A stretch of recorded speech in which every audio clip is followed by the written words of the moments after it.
will depend on the context, and I don't want to go into details, but if anybody has any questions, I'll be happy to respond further ahead in the Q&A session. But I just want to mention that our response can include a combination of food, money and cash, nutritional supplements, and school food. So having presented this description of what we do in the WFP, we're going to talk about the interaction of the humanitarian and military in this work that we do. This is the global trends and global challenges, which is what I had already explained that we have seen in the last decades of work. One of the things that we're looking at is the complexity of the emergencies that we're facing, as well as the number of crises and conflicts at a global level. We know currently that the main cause of hunger in the world is conflicts. So we're looking at a global food insecurity due to the increase in the level of conflicts at a global level. Also, we're looking at the proliferation of assertive nations and a breaking down of the humanitarian international law. We're referring to those nations that are imposing restrictions for humanitarian access, be it through bureaucratic impositions or restrictions of access, bureaucratic restrictions so that we cannot access to certain parts of the territory because there's armed conflicts, and measures that restrict our mobility within the field. Then also we have an increase of the global number of armed groups, non-state armed groups, which leads to an increase of insecurity for humanitarian workers. This is a very concerning trend to see how in the last decades, every year, there's more and more humanitarian workers at a global level that have been attacked while they do their humanitarian tasks. And then we're seeing how all these dynamics have been coming together until the WFP has identified the need to develop an internal capability in coordination with the military in order to navigate all of these trends and challenges that we have been finding. So what is the humanitarian military interaction for the WFP? This is a definition that is adapted also to the definition that Chiara from OCHA had presented previously. As the UN, we follow this concept that OCHA creates on the humanitarian, civil and military coordination. So as you can see on the screen, this humanitarian military interaction means the dialogue and coordination among the different military, civilians, and agents and security agents that is necessary to support the objectives and requirements from the WFP. And this is very important because it focuses the intention of this interaction. As we have seen, as I know that everybody here in the room knows, during humanitarian emergencies, we see that the agent humanitarians and the armed forces also sometimes share a space, and that need is there. So what we need to do is to facilitate the efficacy of those interactions so that the operations of the World Food Program can move ahead and so that we can provide assistance to the populations that we take care of and that we serve. Why do we need the human and military interactions, humanitarian and military interactions? As OCHA already mentioned, is to protect and promote the humanitarian principles, to avoid competition, to minimize incoherencies, and to pursue common objectives in those cases where it is deemed appropriate. So this is a bit of the framework with which we work here at the WFP in the UN with this coordination, humanitarian military coordination in a specifically focused for WFP. And simply then I just want to present also what is it that we do within the team, because truly the tasks and functions are going to be different depending on the context that we're in. The first function, and this is a very cross-cutting function that will be applied in all the cases where we have a team that requires humanitarian interaction, is to have this approach based on humanitarian principles in the operations of WFP. So to make sure that the way we interact with the armed agents, with military agents, reflects our humanitarian principles and reflects effectively the vision that the WFP has in order to cooperate and coexist with the armed agents in the field. In the second place, we have to facilitate humanitarian access, and this is done in different levels. From a strategic level, by having alliances in a way that allows us to have relations with the most strategic levels of military stakeholders that are in the field, but also at an operational level to be able to make sure that in those countries where we operate, that our convoys can have access, and that our operations can have access, and that we can definitely get to those places where the populations that need our help. And also to preserve the humanitarian space. This has to do with this notion that cooperating with military agents to coordinate can really not compromise our humanitarian space. So we have to do this in a way that we can have access to the beneficiaries of our assistance in a safe way and in a sustainable way. This is always very important, but it is particularly critical for those places where the army is in an armed conflict. So then we need to make sure that we have an interaction with the military agents, which doesn't send any message that there is any type of collaboration, and so that we can keep being a neutral agent, an impartial agent, and guided by the humanitarian principles. Then we have the action of coordinating military assets and civil protection agents, and we're going to see this in the logistical plan, so I'm not going to go into detail. Then another function of this interaction, humanitarian military interaction in the last 10 years that has started to be very relevant, is the systems of humanitarian notifications. I think that for the region, this is not so relevant, but just to indicate that there's specific context, specifically in the East, in the Middle East, where these notifications have been shared in the different locations, and we help the operations in the field to take care and to assist, and that our coordinates that are shared through our systems to make sure that they are correct, and so that our operations can be facilitated. Then we also have the coordination of armed escorts in those places wherever there's restricted access due to security, where the accessing can be a threat for the physical safety of our staff or also of our beneficiaries. Then also the team can organize, of course, through the relevant parts, depending on the context that we're in. We can organize to have armed escorts in those places where it is necessary due to security, and this is a last resource, of course. Then we also have workshops, civil military workshops, and this is to facilitate the response capability. And this is of our own operations, of our staff. So within their normal tasks, they can interact with the army. So what we do is that we do training workshops, and we do them with our partners and with other partners, more operational partners in the field that are not necessarily from the WFP.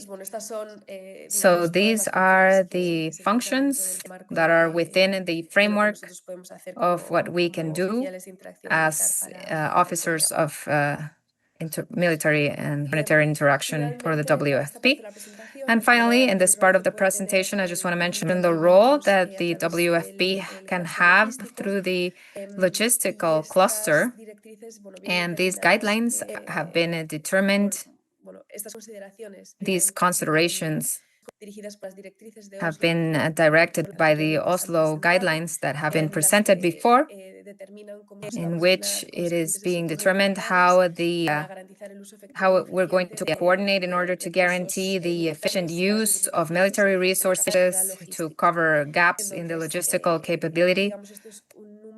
So this is a number of activities that are being considered within the guidelines, and based on our experience of what we've done in the past and what we continue doing, and with regards to military coordination for logistic matters.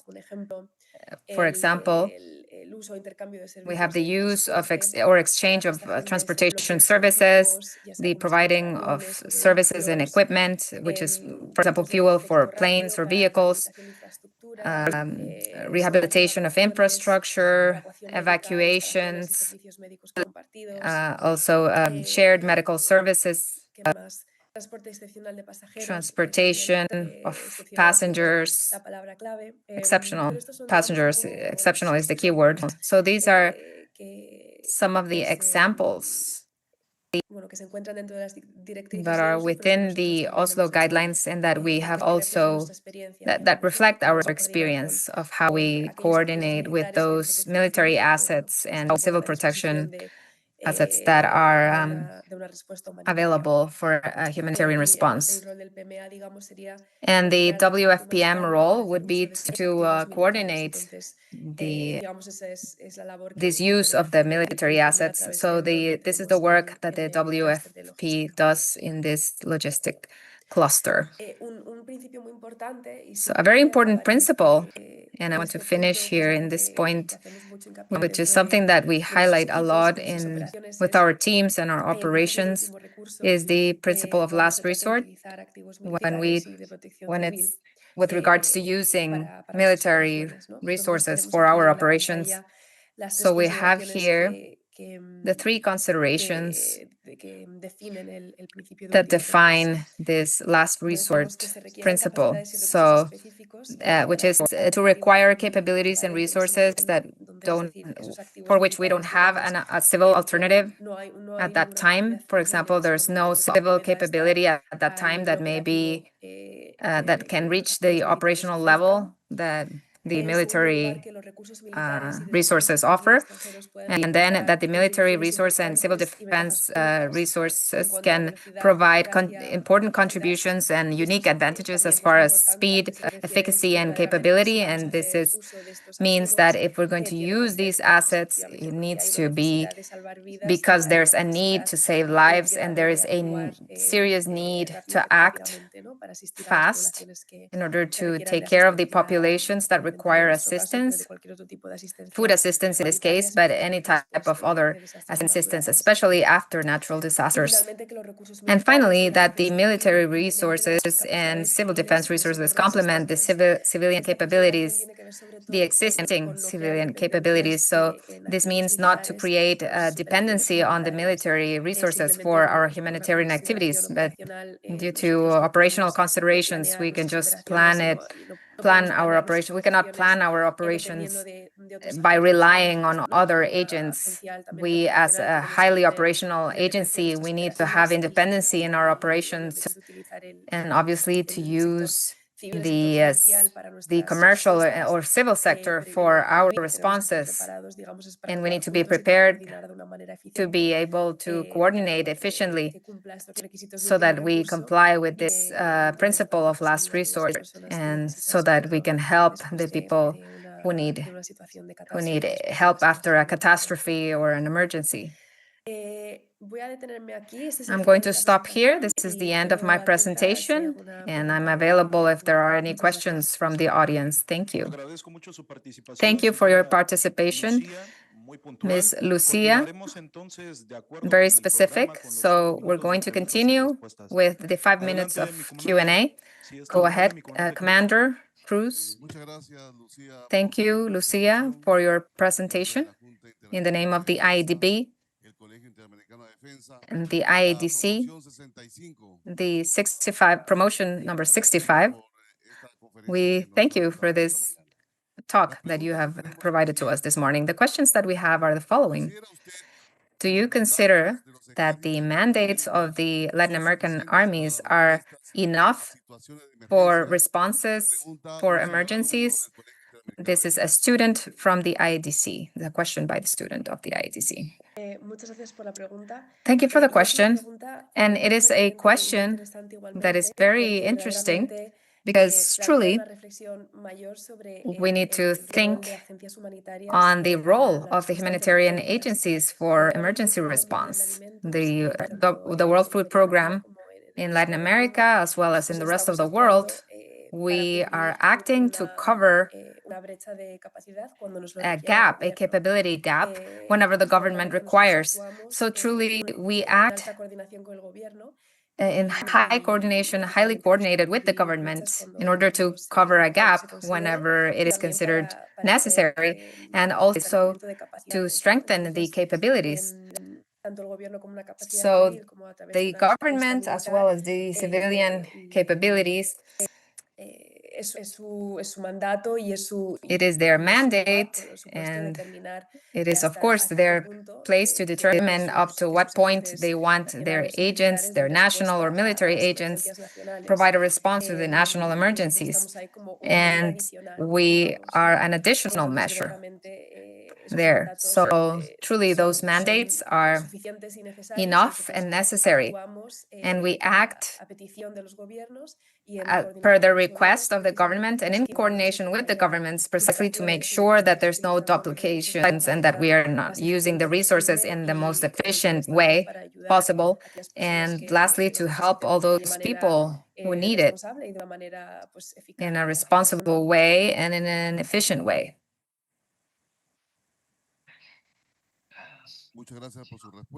Thank you for your response. Next question.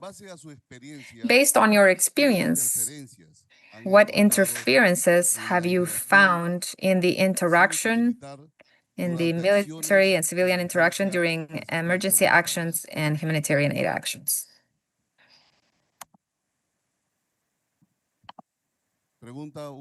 This is a question from a student of the IADC. Thank you for the question. Truly, the interferences or inconveniences that we have faced are different depending on the context. I can think maybe sadly on several contexts where the biggest interference are the active conflicts that don't allow us to have access to a specific place. So we can think of a community. So after we do an analysis, we know that they require food assistance, and we have the means to provide a response to that need. And due to an active conflict, we cannot have access to that place, to that part of the country. So that's one of the biggest interferences and the most usual interferences that we can find. This is simply sometimes a matter of waiting a few hours and then moving forward, and then sometimes it is a matter of not being able to access a place for months. So within each country, the circumstances can be different, but this is something that we are following closely. And also the Security Council of the UN are also doing an echo through their channels. Several resolutions have been passed during the last years as to how food has been used as a war method. So we've been seeing in different places where there's conflicts and where they are restricting the access of food assistance to their populations as a strategy in their battles. So this is something that we're looking at a lot, and we're trying to solve in the operational side, but there's other levels of the UN, more political levels of the UN are also involved. Thank you, Lucia, for your responses. In the name of the IADB again, we want to thank you for your participation, and we wish you success in your organization. Go ahead, moderator. Muchas gracias a todos por su Thank you to participación. all for your Thanks participation to so all far. for We your will continue then participation. Con un with receso de 10 a minutos break, a 10-minute para break, posteriormente continuar con so nuestra that later we can sexta y continue with penúltima our sixth ponencia. and Muy buen día. almost last presentation. Thank you. Second to last presentation. Thank you.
Muy buenos días a todos nuevamente.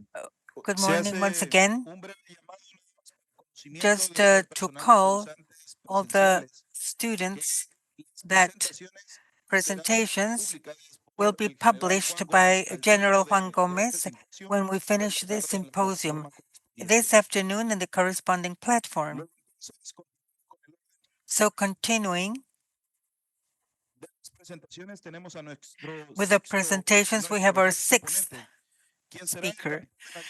Captain of the Joint Chief of Staff, Danilo Bolaños Barahona of the Ecuadorian Navy, the regional, it says the procedures of the humanitarian assistance in response to disasters, lessons learned in Ecuador. He is the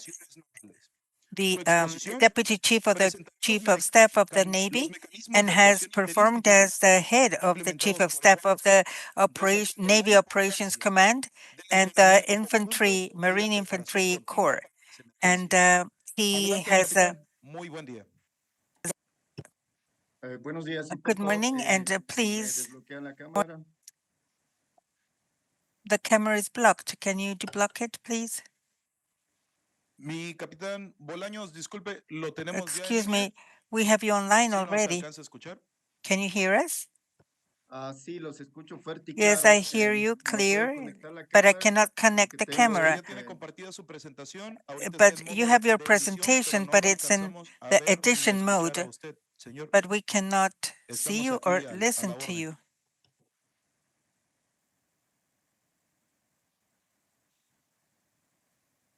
Buenas tardes, ¿me escuchan? Good afternoon, can you hear me? Yes, now we can hear you. Now we need you to place your presentation in presentation mode and allow us to see your web camera to see you. Thank you. It says that my camera has been inhabilitated by the host. Sí nos podría poner, por favor, ya lo alcanzamos a ver. Now we can see you and hear you, and your presentation is in edition mode. Can you project it, please?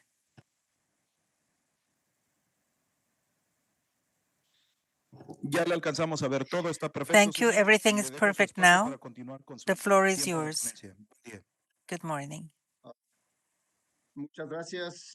Thank you. First of all, a cordial welcome to all the members of the IADB board and the Inter-American Defense College. To the panel members with which I am sharing this forum, and to all the audience, especially to the Class 65, because I understand that it is the best one.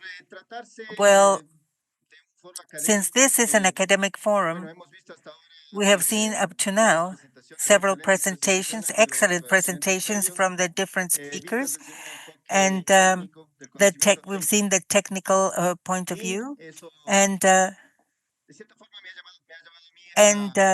this has made me focus more on the awareness and reflection point of view, to know that we need to make a regional effort to be able to tend to humanitarian assistance in disasters. That's why I'm going to present my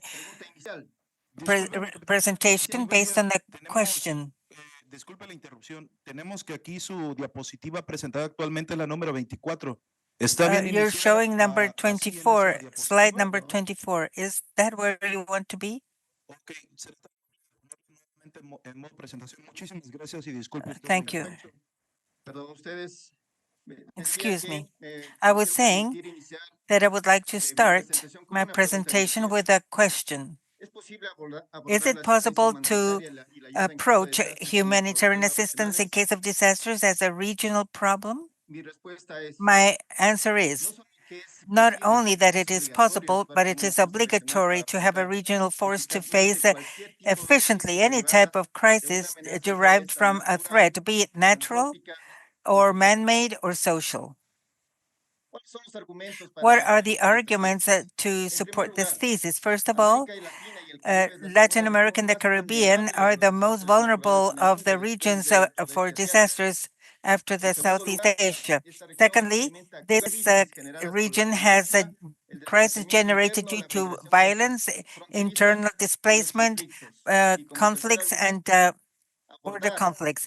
And third, to approach these threats with a logistic effort of just one country will not be enough to have a swift recovery of these and resilience, and we need to receive resilience within the state and the state.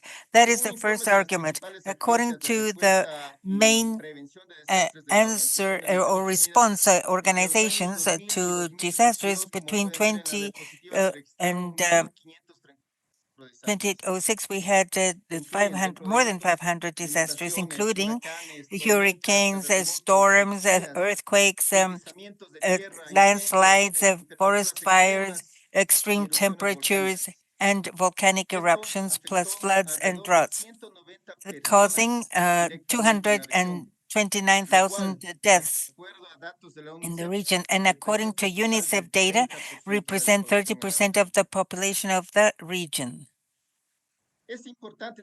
It is important to highlight that within this statistics and the UN from the year 2000, the region has recorded 19 hurricanes per year. And in 2022, we had 22 significant earthquakes in this area as well, in the region, that have caused approximately 229 deaths.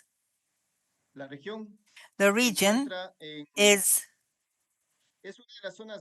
one of the most seismic regions, as I said before. And more than 25% of all the earthquakes from 8.0 or higher have occurred in this region. And even worse, according to several studies, we expect that in the next years, in a not far away future, 9.0 earthquake is expected to occur in South America. We're prepared. Are we prepared for that?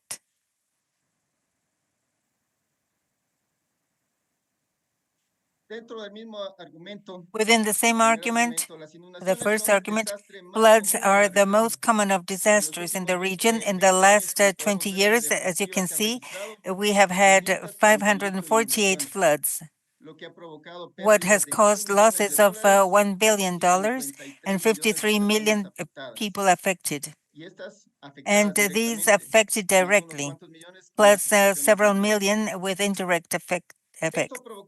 This has caused disasters or catastrophes like in Haiti 2010 and 2021 as a result of hurricanes and tropical storms as well. In Ecuador in 2016, in Central America 2015 and 2016 with the Niño that caused the destruction of the agriculture up to 75%.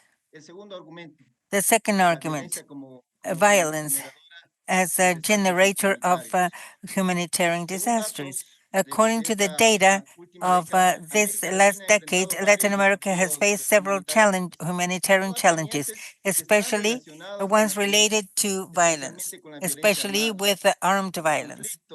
Conflicts, internal displacement, migration, the missing people, and the jails today are problems that really exhaust our countries and that exacerbate the even worse situation.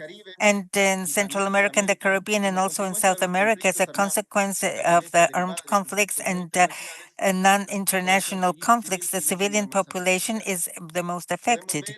We can see, and I have taken the freedom of placing data from 2024, the displacement in the Americas, there were more than 20.3 million people among refugees displaced, according to the.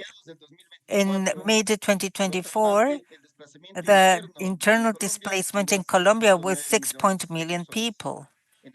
In Ecuador, in my country, only in 101 million more.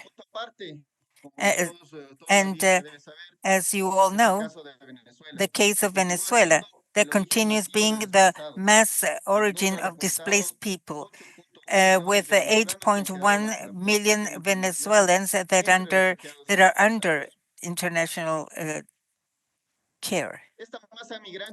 This migration is due to violence, as we said at the beginning. Armed conflict persists, and the economic instability of the region as well. Violence continues increasing as a consequence of the transnational criminality. This will generate a greater number of people displaced, and they will have difficulties to access basic services. And in face of this, I want to show you what has been done by the armed forces of the region, like the Operation Acogida that was carried out by Brazil for 78,000 Venezuelans, or what happened in Ecuador in 2018 when almost 20,000 Colombians crossed the border of Ecuador because of the problems with the regular forces of Colombia and the irregular forces. And in Ecuador, we've had some problems at the borders with populations, floating populations of about 1,000 citizens as well. The third argument is that in face of the data, in face of the what we see today, and the fact that we are an area that is prone to natural disasters, this effort has to be regional. Normally, each country has its own agencies to provide humanitarian assistance or relief in case of disasters. But nevertheless, as you can see in the majority of the presentations today, the armed forces have the logistics and the organization and the planning that are unique to support these types of risks.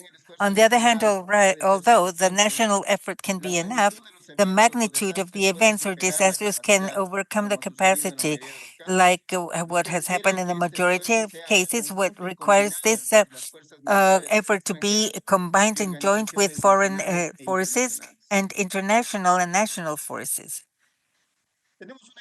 We have an example of the stabilization operation in Haiti that showed how a dozen departments and agencies of the U.S. collaborated efficiently in a humanitarian operation that was international at a great scale. The operation not only represented the commitment of the U.S. government, but an example of the use of armed forces, in this case of the United States, in collaboration with more than 150 countries, not only of the region, but also from other continents, and more than 1,000 non-governmental organizations.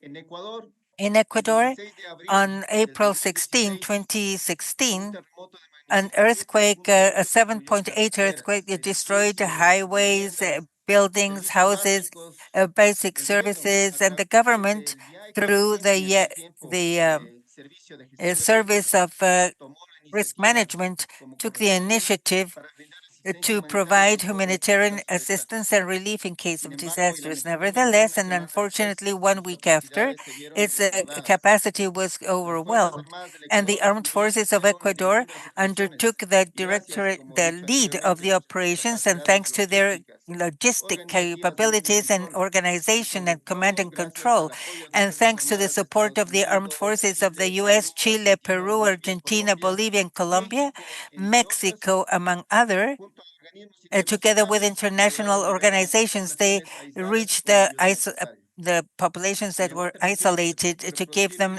the aid. I'm going to show you a video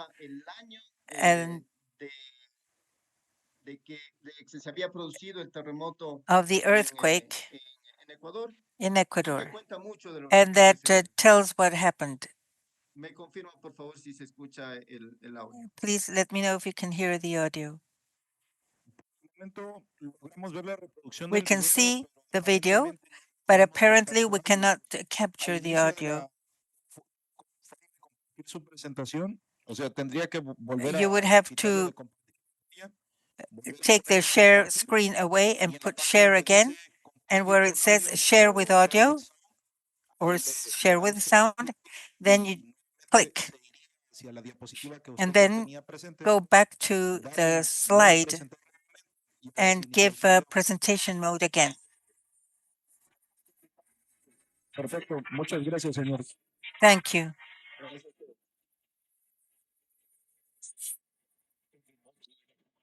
Earthquake in Ecuador, 1 year later. The country is ready to celebrate the first year of the earthquake that struck the provinces of Manabí and Esmeraldas.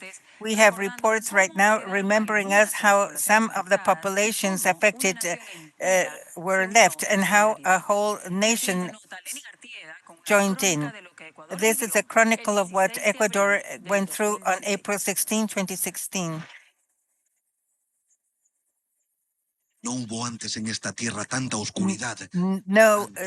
such thing had happened before.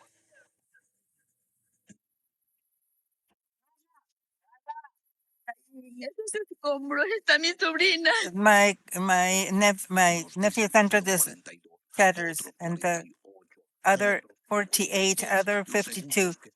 The seconds, the land was trembling for seconds and seconds and seconds, like if we could wait for death to come or the tragedy to come. That night, despair and chaos prevailed. And after hours, we heard that it was a 7.8 earthquake and that it was only a matter of having daylight again to see the evidence of the disaster. And that's how it happened.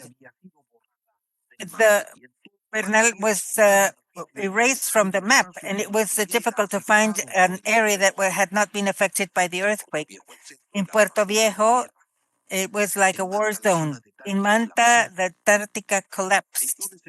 In Jones, they counted all the buildings by the hundreds. In Bahia, the buildings were inhabitable. In Canoa, the houses could be counted with one hand, and so forth, population by population, person by person, in a narration that had no end, that everybody thought they would never be able to stand up again.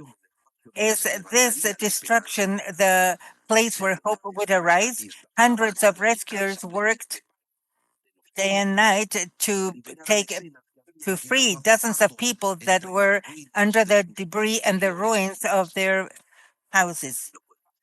It was not easy. With light came also the needs: food, water, labor, medicines, and consolation.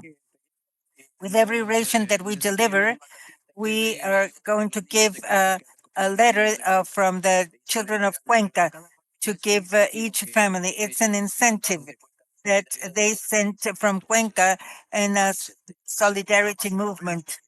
So everybody was willing to give and to show that the nature cannot break you. And it continued trembling. Hundreds lived in shelters and had lost their family relatives. My two brothers, my father and my mother died. How could you stand this? Because even the word future had lost all sense. One afternoon in Porto Mir. No, thank you. Nothing happened to us. The house fell. Yes, we lost our house. Yes, but life is more important. A truth in front of the mirror. A truth.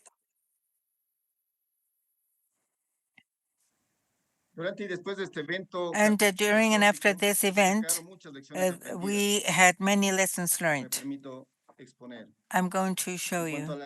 As far as the strategic relevance of the military role in emergencies, the armed forces in that horrible event showed to be the most agile component and with the greatest capacity after the disaster, thanks to the logistic transportation and rescue and search, and to prove that the military are essential to continue with governance and the territorial control during the first 72 hours after a disaster when the civilian institutions were not organized yet. The lesson learned for us as armed forces is that we had to institutionalize our role in support of the national system of risk management, and everybody has to have a defined role in the national and local plans. As far as the need to have effective military civilian missions, people have already talked about this. Even the deployment of our forces was quick. There were some interagency coordinations difficult at the beginning, and duplicity of tasks with the national police and the risk management, and lack of communication and command protocols.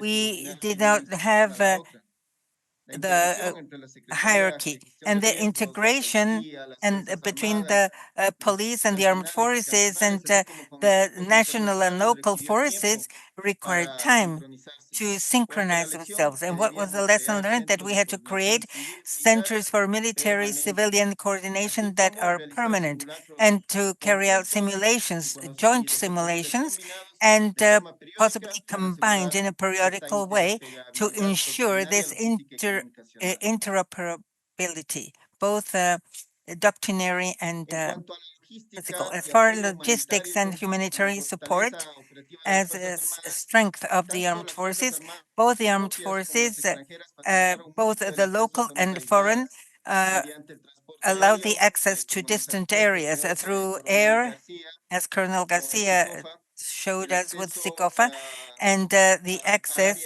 to areas that were only available by sea, and this helped us to show the capacity to mobilize great volumes of aid. So we validated the dual capacity of the military forces, and they can be used for defense as well as for humanitarian assistance. And as a lesson, we concluded that it was necessary to incorporate in the national military planning and the humanitarian logistics as a complementary duty with the inventories and routes and the complete plan. As far as the international interoperability and defense diplomacy, the arrival of the contingents from Peru, Colombia, Mexico, Chile, Spain, the US, and many other countries evidence the value of the cooperation and regional mechanisms like SICOFA that Colonel Garcia explained so well, and also the INSARAC. Nevertheless, despite that we had all these agreements, the absence of national protocols specific for the reception and accreditation and the location of foreign troops originated administrative delays. So what was the lesson learned? That we had to develop a national protocol for the incoming of military contingents and foreign contingents. As far as communication, information, and operation control, in the first phase of after the event, after the earthquake, there was an ample communications that were interoperable, especially among the national forces and the Equatorian and armed forces.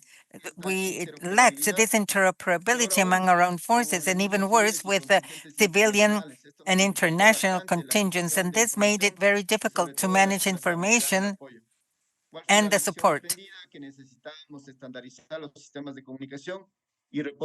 Lessons learned: standardize the communication systems and the report of operations with situational maps, logistical reports, inventories, flights, evacuations to guarantee its integration, not only within the armed forces, but also in the Emergency Operations Center called the COE, National COE. As far as the strengthening of the doctrine, and the emergency showed that a great part of the military cadres didn't have a formal the training in humanitarian assistance, and even worse, in psychosocial care. What was the lesson? that we immediately started to implement is that we had to include permanently in the doctrine of the armed forces of Ecuador modules on the integral risk management and humanitarian assistance and operations coordination with international organizations and civil military training as well. Now, they are permanent in the study plans. And virtually all the members of the Army have to have 11 virtual courses taken every year. Excuse me for the interruption, just to tell you that you have 3 minutes to conclude your presentation. Thank you. So the preservation of public order and social morale lesson was to recognize the disciplined military presence and humanitarian presence contributes to social resilience and should be part of the morale of the state response. And not only the armed forces, but the state have to be a component to the state response. And the last lesson learned was in the post-emergency, the foreign organizations taught us and shared much of what they know in issues like search and rescue. And we learned that we have to have the manuals in case of disasters. And the counter-argument, some could say that the civilian institutions are the ones that are called to perform or have the main role, and I agree. But nevertheless, and unfortunately in our region, only 2% of the budgets are earmarked to risk management. And usually it's after the earthquake or the disaster. So the conclusion is that the natural characteristics of our region added to the violence the need the international national presence. And the armed forces provide, among others, transportation, food, medical care, and lodging. The humanitarian logistics has that the armed forces have are the main executors, and the use of the military forces in humanitarian operations are a characteristic distinctive in the different postmodern armies, and the humanitarian response is complex. And so all the institutions have to work together. This is all. Thank you very much.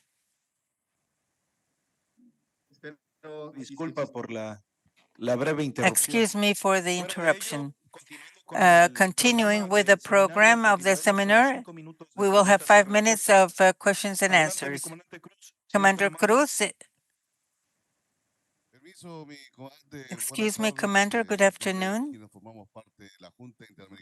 From the IADB and the college, we are thankful for your brilliant presentation. We have some questions by the students of the college, but due to time constraints, we're going to limit ourselves just to 2 questions. The first question, what important regional effort has been carried out until now to prepare for an event of disaster in the region?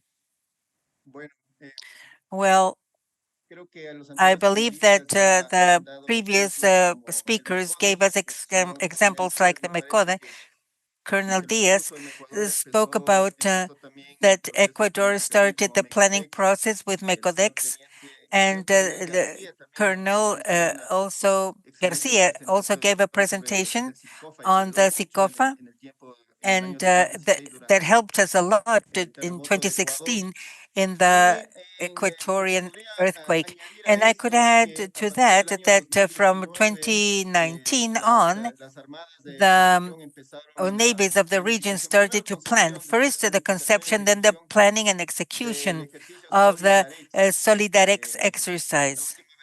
The last version was last year, I think, with the participation of approximately 10 countries, and the majority are represented in the IADB, Colombia, Ecuador, Peru, Chile, Brazil, Mexico, Unidos, the US, desde Europa from acudió Europe, España, me parece, Spain, I think, Canadá, and hubo Canada, observadores de Australia, observers from Korea, Australia, y en Korea, realidad and in reality, este this ejercicio que exercise como armadas hacemos that as navies is carried out busca nada seeks brindar ayuda humanitaria de to primera provide respuesta a en caso de desastres humanitarian y aid con in la case of participación, disasters with the como ya he repetido varias participation, veces, de las Fuerzas as I have Armadas repeated, de of la the armed región, forces of the y es brindar region. ayuda humanitaria de And it primera is respuesta, first entrenar a response una fuerza de tarea humanitarian anfibia aid. por So territorios, al this is menos an en el amphibious caso de Ecuador, task force, because in the case muchas of Ecuador, autopistas many fueron highways destruidas were y no hubo destroyed, and there acceso was no a poblaciones no costeras, way to lo get to cual the obligó a coastline que populations, and this unidades forced the navales sean Navy empleadas units para to be transportar employed la to carga transport y the donde tuvimos cargo, una and gran ayuda we por had great parte help de la from Armada, de la Marina de the Guerra del Perú. Peruvian Este esfuerzo creo Marine que es Navy. el And más so importante a nivel de Armada que se ha hecho. this is the Tuvimos most el excelente important ejemplo del SICOFA role of de la Fuerza the Aérea Navy and SICOFA with y the lo Air que Force. necesitamos es And what que we need is más países se for sumen more countries to add up a este esfuerzo to this porque effort, mientras because más while mejoremos la the more interoperabilidad we entre nuestras fuerzas mejor train, y the el interoperability of our mejor forces will esfuerzo improve. debe ser la And voluntad de this participar. effort Insisto que has to debe be ser the un will to esfuerzo regional. participate. I insist that it has to be a regional effort. Muchas gracias por su Thank you respuesta, for your presidente. answer. Y la última And the pregunta, last question, ¿considera usted do you que la consider migración that ilegal illegal a otros migration países to en el other hemisferio countries in the hemisphere representa un desafío de represents ayuda a humanitaria? challenge in humanitarian aid? Totalmente. Totally, yes. Ya hemos visto We have cómo seen how Brasil tuvo Brazil que had prepararse to prepare itself de manera consciente y organizar una very operación como consciously to la que organize an operation like the one.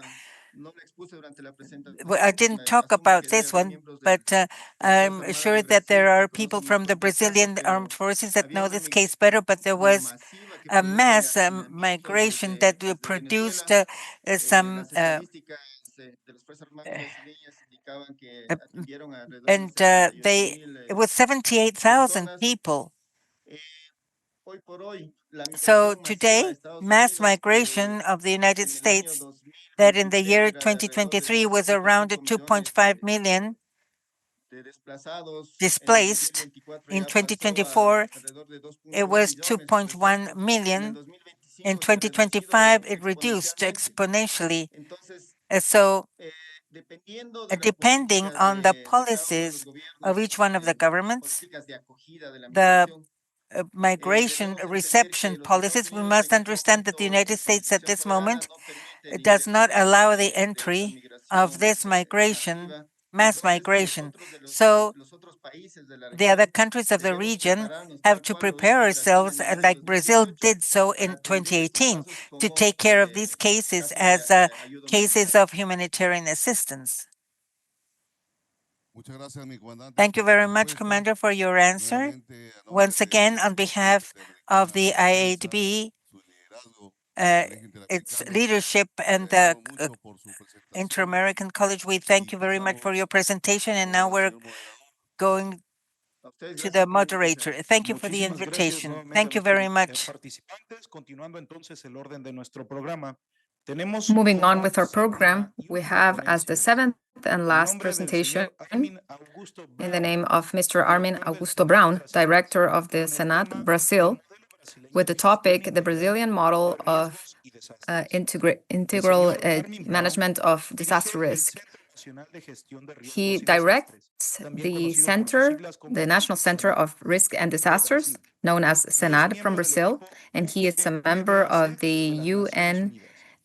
Su UNDAC team exposición of the United Nations. describirá el modelo brasileño de He gestión will be integral, describing destacando la the coordinación model interinstitucional, of la risk preparación of comunitaria disasters, the Brazilian y el model, liderazgo federal community en participation, respuesta and a federal las leadership emergencias.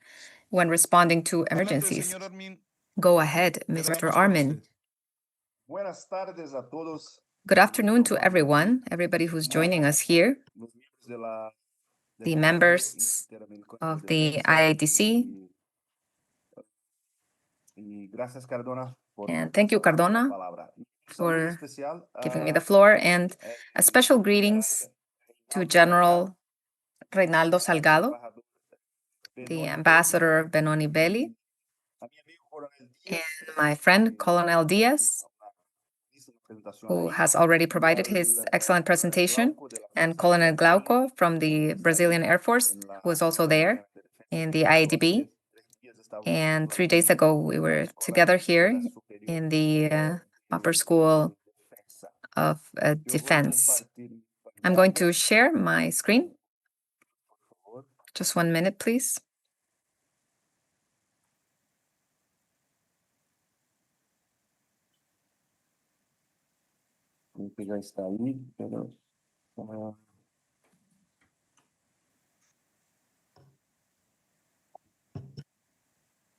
Bueno, vamos a hablar un poco de lo que es el modelo We're going to talk a little brasileño. bit about the Brazilian model. I'm sorry, Mr. Armin, we can support you by projecting your presentation from this side. Just 1 second, just give me 1 second.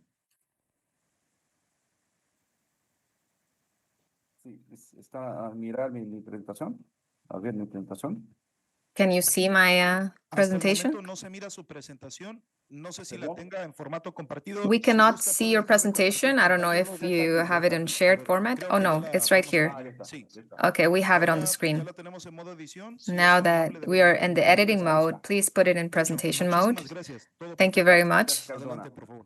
So perfect. Go ahead. So then I'm going to talk a little bit about this Brazilian model of comprehensive management of risk disasters.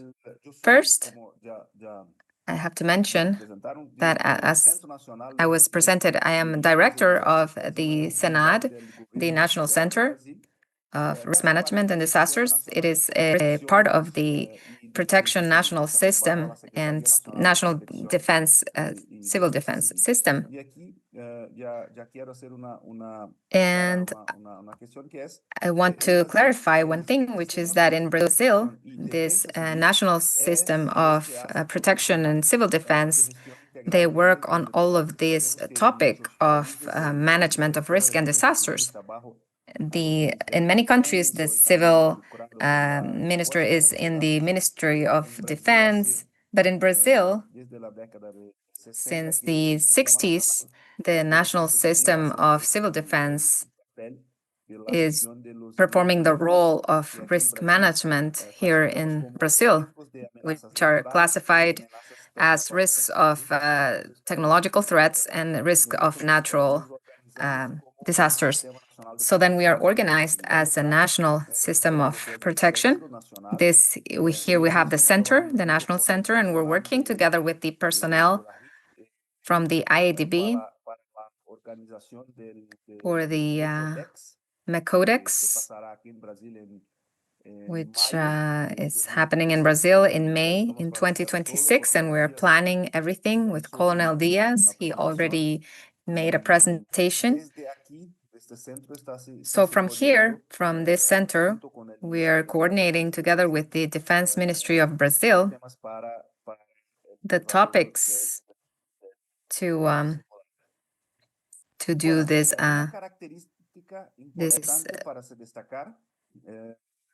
simulacrum, this drill. So in order to explain how this system is organized in Brazil, is that we are a country which is a federation, where we have 26 states and 1 federal district, which is the capital. All of these states have their own civil protection organism, and we have more than 5,700 municipalities in Brazil. It would be good that all of them have a good structure for civil protection, but some still don't have a good structure. We have evolved a lot and progressed a lot, so many municipalities have their civil defense, her civil local protection, which is well developed. So the system has 3 main accesses the federal system, which is all the federal organisms from the federal government, and they handle topics of risk management, of disaster risk management, even if this is not a priority in their agendas, but they provide support somehow in the disaster topics. And one of these organizations is the Ministry of Defense.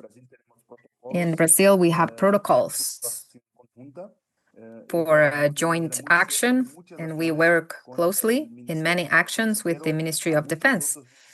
But there's other ministries, federal ministries that are part of this system, such as the Health Ministry, the Social Topics Ministry, Environmental Ministry, and also for topics such as disaster prevention, the ministries that work on structural prevention and non-structural prevention, such as education, the cities, transportation, and all that. So we're divided in three parts. We divide the national system into three parts: the federal system, which talks about the federal organization, then the state systems from the states, and the municipality systems. So this is the whole entire system of protection and civil defense, and we're the central organ of this system. As I already mentioned before, here, the National Protection and Civil Defense System works with all of the parts that have to do with risk management and disaster management. It is working strongly in prevention and mitigation, especially in the National Center, in the SANAD. We work with the preparation topics, preparation and response, also support to cooperation actions in places that have been affected by disasters. I'm going to talk a little bit about the main disasters that we have in Brazil. As many of you know, since Brazil is not near the Pacific or seismic areas, we don't have really big problems with earthquakes. We have very few earthquakes here. And this is not a topic that the country needs to invest in a lot for taking care of the population. But it has a search team, also from the UN, specialized in disasters, but Brazil is prepared to support other countries in the seismic aspect. So even though there's no earthquakes in Brazil, it is prepared to support other countries in these topics. So here I'm going to put here, I have here the months in yellow, where we have disasters more frequently or more intensely. This region that appears on the screen is the southeast region in the state of Bahia, in the southeast of Brazil. This is the most populated area of the country. There are cities like Sao Paulo, Rio de Janeiro, Porto Alegre. And frequently, from December up to February, we have a lot of intense clouds, which so floodings can take place and landslides. So the most important disaster in 2011 happened in Petrópolis in Rio de Janeiro, where we had floods and landslides where 1,000 people died due to these landslides and floods. So this is a very important topic, and we need to be prepared for these types of disasters in this period. We are starting in the preparation period with the states, with the federal organs. We are doing a preparation so that we are ready for these types of situations. Then from April to June, we have in the North region is the Amazon region, where we have floods. These are not quick floods. These are gradual floods. And also we have erosion, land erosion. So from May to June, in a different side of the Brazilian coast, which is the northeast of the country, we have a lot of disasters such as rain, floods, and landslides. There's a lot of people living in areas that are under risk of landslides. And we always have problems there, risk of landslides and floods. And in the south region of Brazil, in the state of Paraná, Santa Catarina, and Rio Grande do Sul, which is the border of Paraguay and with the province of Misiones in Argentina, from July to December, we have the risk of strong winds, tornadoes also. And some weeks ago, and hail also, we had an important tornado in Paraná some weeks ago in a very small town of 13,000 people. A tornado occurred. In the scale, it was a tornado of level F3. The winds were of 300 kilometers per hour. And it passed right in the center of this town of 3,000 people. And we had 6 people who passed away due to this tornado. So this is an example. So we're there working with the federal government. There's also a group of armed forces that is there working with us. And this work is being coordinated by the state of Paraná, the civil protection organism, and with the municipality is Rio Bonito do Iguaçu. The municipality is very close to the border with Argentina. So there's a region there where there's a lot of tornadoes. On the other side, we're talking about problems due to lack of water. So we have in the central west part of the country, we have forest fires and droughts in the Pantanal region. Even the drill, the Mecodex that Colonel Diaz was talking about, we are going to do a drill of 2 situations. So one of them would be forest fires in the region of Pantanal in Brazil. So right there in this region, we will do the drill of a forest fire. And Brazil will then do the help request we'll send the help request to other countries that are part of the Mecodex. Then on the same topic of droughts, we have also scarcity of water in this region. So this was another disaster that was part of Mecodex. So then it will do a drill of drought in the Amazon region.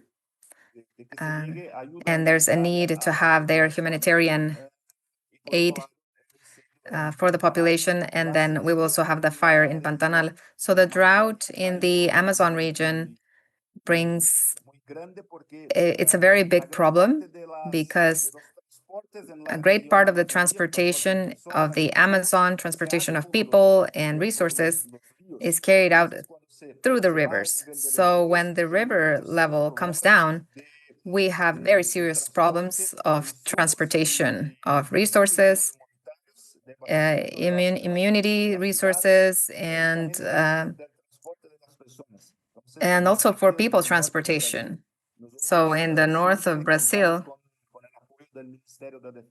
we have the support of the Ministry of Defense of Brazil on logistical topics for the affected areas. So also we have drought problems in the south region of Brazil. In the southern region, the problem is related to the to agriculture. It impacts agriculture and everything that happens around it. And then also we have droughts in the northeast of Brazil. We have here very interesting work where it is necessary to take water to the population with trucks. And this is done with the support. It is a cooperation between us and the Army of Brazil, who does this great operation in these periods of drought in the northeastern region of Brazil. And another problem is the erosion, which is happening strongly in the coastal area of the country. And these disasters are impacting even more due to the climate change. So it is not just, we're not just affected by these things on the screen, but we observe that the impact of climate change is stronger in our country. So for example, this tornado that I talked about some minutes ago, this happened due to a cyclone that was in the coast of the country. And the cyclones are more intense in Brazil. These are extratropical cyclones, which bring a lot of rain for the country. So there's a lot of flooding, which is another important problem. And with climate change, it gives us this amplification of the floodings in the country. And also the increase of the sea level, of the droughts, of diseases in Brazil, as well as other of our neighbors have these problems of the yellow fever. So we're realizing that this is becoming more intensified in Brazil, in these regions where we didn't have so much issue with these types of things. Also, the season of forest fires here in Brazil are becoming longer. And this is a new topic for us because the forest fires are coming near the cities. And we have a problem with the smoke. Some cities have been directly affected by the fires. This is something that we need to pay a lot of attention in Brazil. But we have cooperation with the Environment Ministry. And we have this program for combating fires together with the National Center in order to do this coordination to face the forest fires. So when we're talking about the intensification of disasters, we're talking about the need to invest in alerts for disasters. In Brazil, we have developed tools, very important tools, to issue alerts for the population. But before the alert, the important topic is we need to monitor. So in each of those cycles here, we have the logo of organizations, and they are dealing with topics such as hydrological topics, meteorological topics, nuclear topics, health topics, also security. We had two important disasters in Brazil that had to do with the dams, and they forced us to change the legislation. I imagine that you heard about this. It was two dams, one in Mariana, and these dams were owned by mining companies in Minas Gerais in Brazil, and two important disasters occurred there with very important human impacts and a big amount of pollution in a very important part of the country. Also with forest fires and infestations. So these are topics that are being monitored by the Brazilian Army by means of a coordination between the SENAD and several other meteorological, hydrological, health agencies that are. So this allows us to prepare the information and to have preparation plans and also the capability of issuing alerts. So this is why we created a platform that is operated not just by us in the federal government, but also by the states and by the municipalities. And all the municipalities can go and enter their information. So it is a platform that was created by the federal government, and every municipality and every state can come in, they can enter their information, their alert information, and to draw an area where the alert is going to come up and to indicate what is the exit means, or the distribution means for their alert. It could be an SMS message by cell phone, or it could be a WhatsApp message. It could be a message on TV, or it could be a message by broadcast. So for extreme alerts. So these are the technological means that we have to inform the population about the risks of disasters. So this is a summary of what we do. We do the monitoring with the different agencies of the federal government. We have the capability of communicating the states and the municipalities in Brazil about the informations, the alert informations, and the municipalities can decide if they are going to issue the alerts for the population or not. So if a disaster occurs in a country, in a Brazilian state, and the state doesn't have the capability of supporting that disaster, then the state requests to have help from us, from SENAD, and what we do is we look for support in the different agencies of the federal government, maybe health ministry, environmental ministry, the social assistance ministry, and especially defense ministry.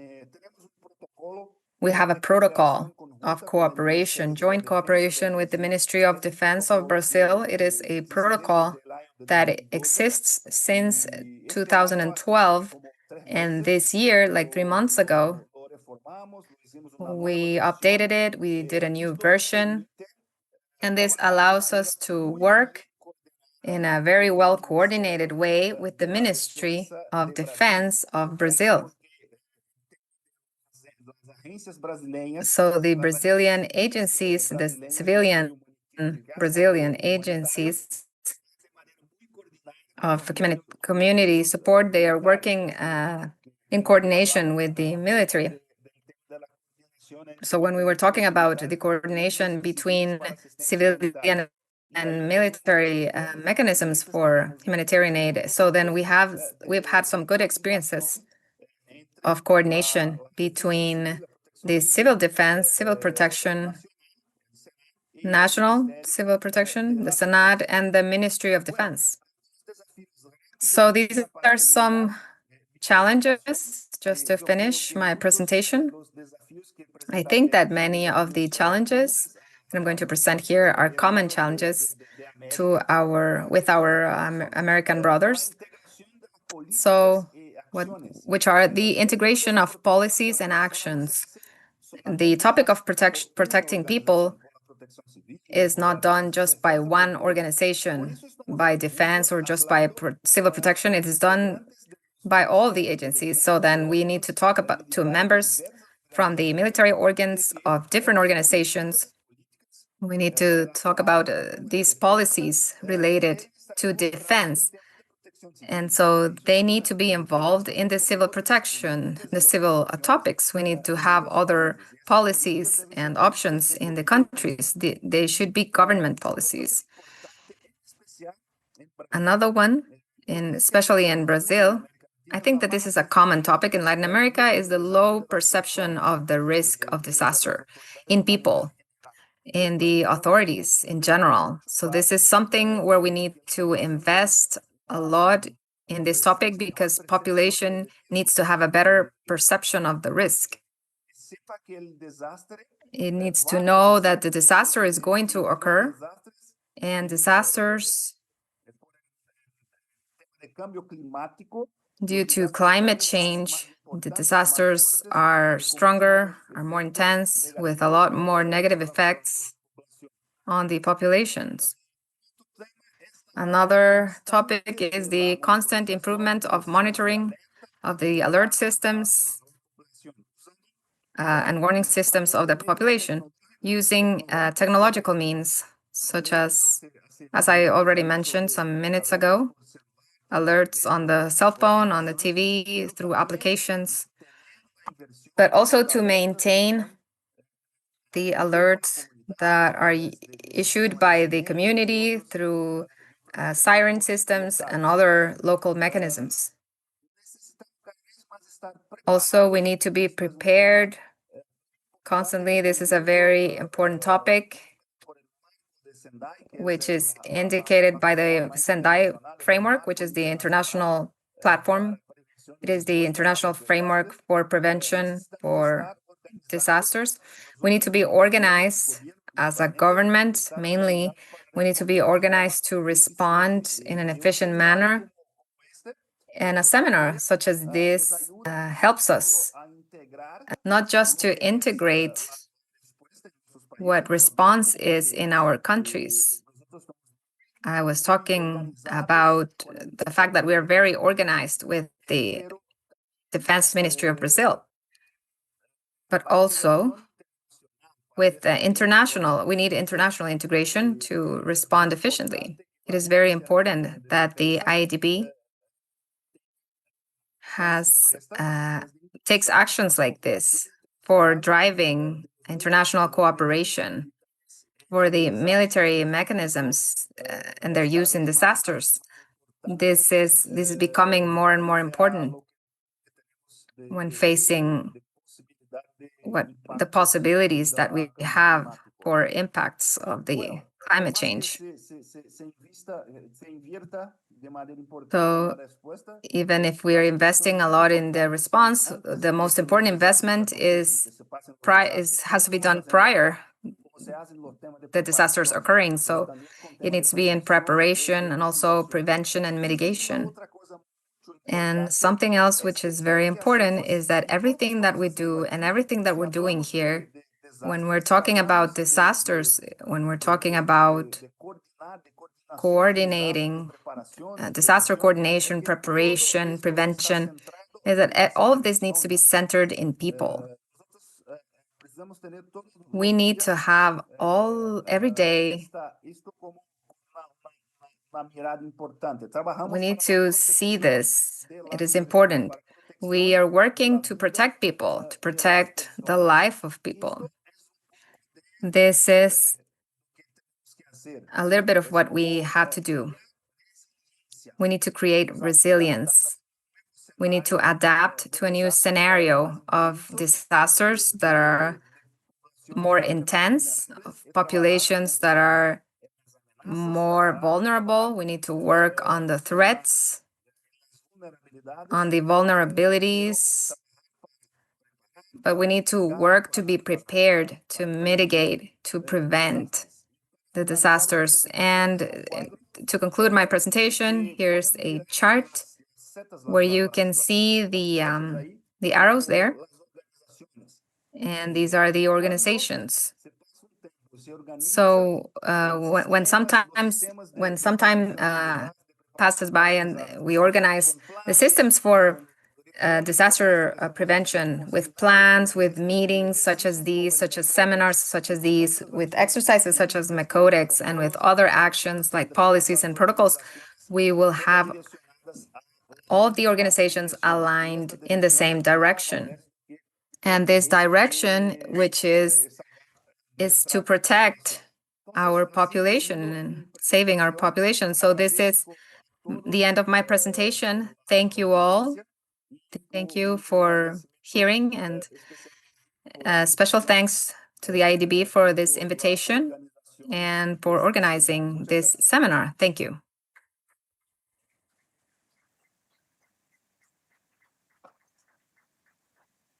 Al contrario, señor Armin Augusto Brown, muchísimas gracias. In the contrary, thank you very much, Mr. Armin Brown. Thank you for your presentation, and this way we conclude our presentations.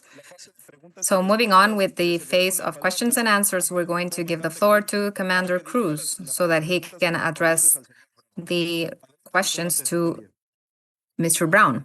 Go ahead, Colonel. Thank you for your presentation, Armin, in the name of the IADB. The first question is the following from the student Sergio Freitas from Brazil. Considering that the cost of prevention is much lower than the cost of acting after a disaster occurs, don't you think that the decision of whether to communicate the public on the alerts or not should be made by your agency, given that the federal government would need to fund the costs of the actions prior to the disaster? Thank you, Commander. Thank you, Freitas.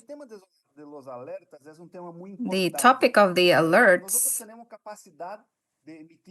we have the capability of sending alerts to the population, but there's another point of the alerts, which is sometimes it is necessary to do a local assessment. Sometimes the alerts are very local and specific. So for big events such as hurricanes, it's possible to have alerts issued from the center, but it is just a risk of landslide in a very small region. This issuance of the alert or not is the responsibility of local civil protection, because it is local civil protection the one who has the responsibility of acting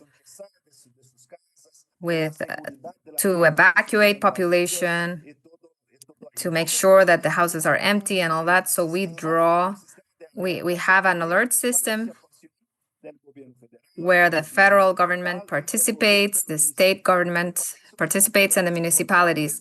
So that's why we have important trainings, programs for the municipalities, for the states, and the topic of preparation, and to identify risk areas and to prepare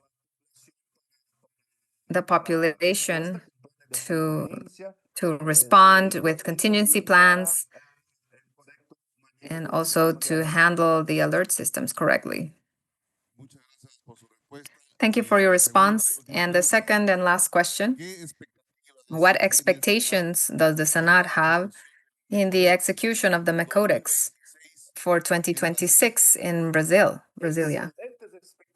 Excellent expectations. With the professionalism of everybody involved there in the IADB, from the Ministry of Defense, they looked for us timely so that we could work together. It would be an excellent experience so that we can improve cooperation among the civil means and the military means in order to be prepared, so that the whole continent is prepared to receive in Brazil, so that we receive them and so that we can support other countries.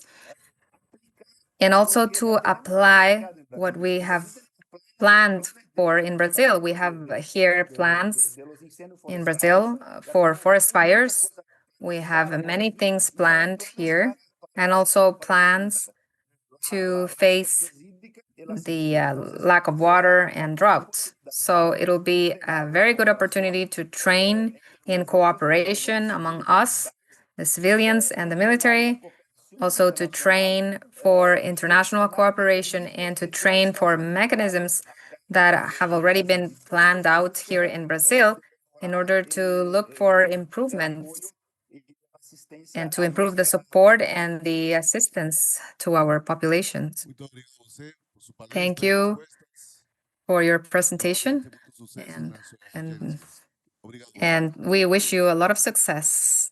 Por favor, señor, puede continuar. Mr. Moderator, you may continue. Thank you very much, Commander. Also, thank you very much, Mr. Armin Brown, for your presentation. And then we continue in accordance with our program with the closing words. In this case, from Mayor General Richard Haycam, Director of the IADC.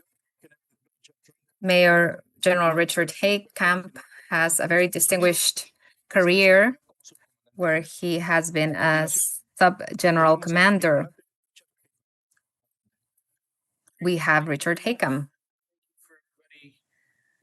Online who's joining us, thank you for class 65, no la mejor. Don't try it. Don't even do it. You weren't ready. Thank you for being here. These seminars are always interesting in understanding the different capabilities that are available throughout Latin America and our hemisphere. So many of them go unaware. We don't have time at the time of a disaster to learn about SOCOFA.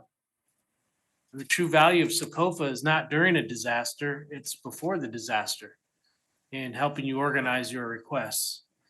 So I would ask you to go back and consider the information you were provided today, and pass it back to your countries and make sure that their organizations understand the capabilities that we've reviewed today.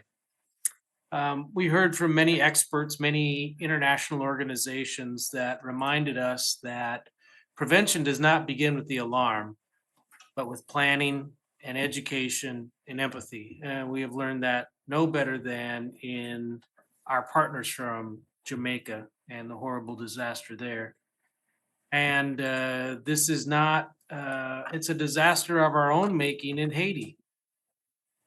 And our partners in Haiti and the horrible security situation that they're dealing with there. And so whether you have a natural disaster or a man-made disaster, we want to be able to respond as good partners back to the rest of our community. But this is going to require diversity of thought and action. All of us can contribute many things. Bahamas. Where's our Bahamas student? You awake? Yes, sir. Ah, airborne.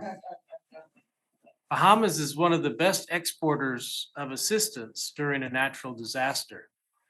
But what they don't have, Canada, airborne, are any C-17s or C-130s in order to get that help to the right spots. So we have to come together as a group, as an organization, when it is time to respond to disasters. We are going to be pressed significantly in Haiti in how all of our countries will respond. Many of our countries are already training Haitian National Police, Haitian Army in their own countries, preparing them to then go back and deal with the horrific gang influence there in Haiti. But we will all be asked to be part of that effort. We all have a role in improving the situation in Haiti. And so I ask each participant to commit to strengthening your collective capacities. And may the spirit of this seminar extend beyond just these few hours that we've spent and lead to concrete action. The board is taking amazing leadership in the MECODEX program, the exercise and the software itself, the MECODE. Brazil is taking amazing leadership by hosting this year, Guyana last year, and they provide points of light to how we prepare for disaster response, but they're not the whole package. And so we have to continue to work on this day by day as military professionals, as diplomats, and as public servants.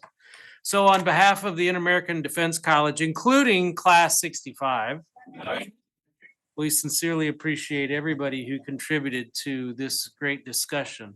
Those here at the board, those at the college, those of the class. The most important discussion will be the one that you continue to have after we leave here today. So I would ask that you stay in your seats. We are going to do a few photographs. We're going to do a few presentations. The The board leadership is going to depart for another event, and then I want to speak briefly with the class before we leave the Caso de Soldado. Thank you all very much. Thank you much, General. Thank you, my friend.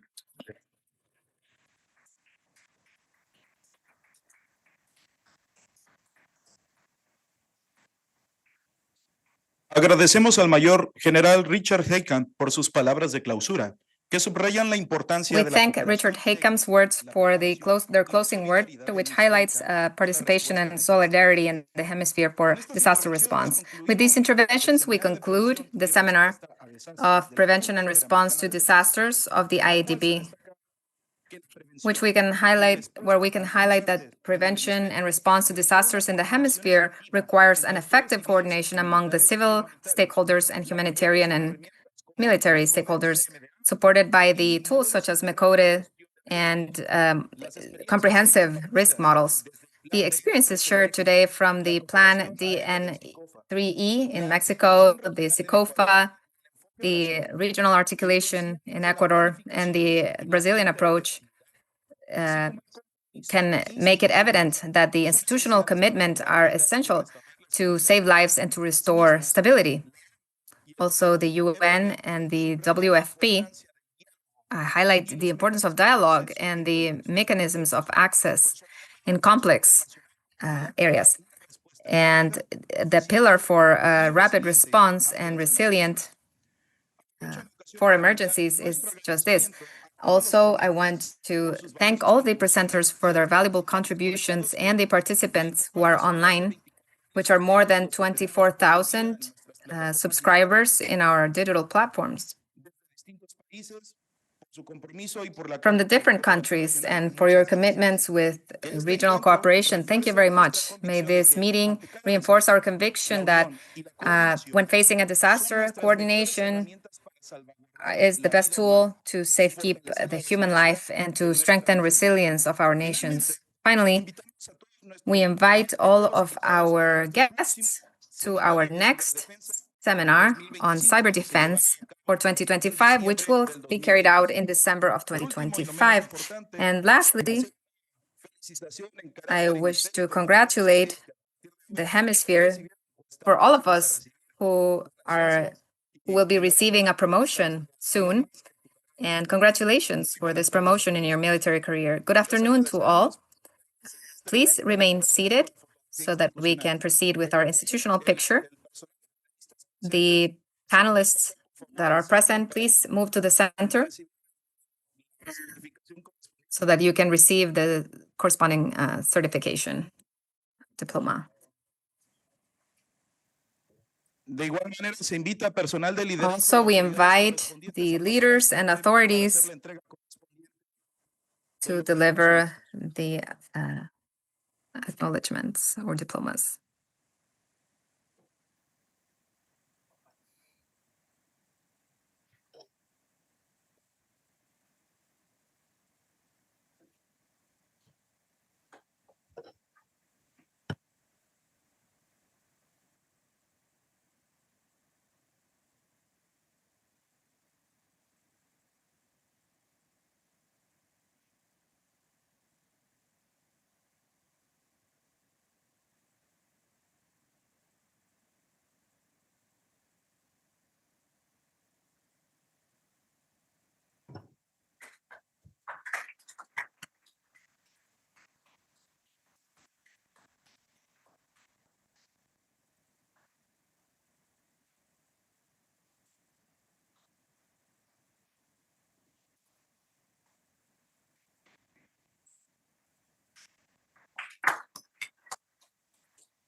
A continuación, tenemos la fotografía institucional. Next, we will take the institutional picture and an acknowledgement from the IADC.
Con esta participación concluimos las actividades del programa del seminario del día de hoy. With this participation, we conclude the activities of today's seminar.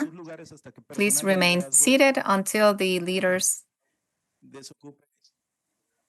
have left the installations, the building. Thank you very much and good morning.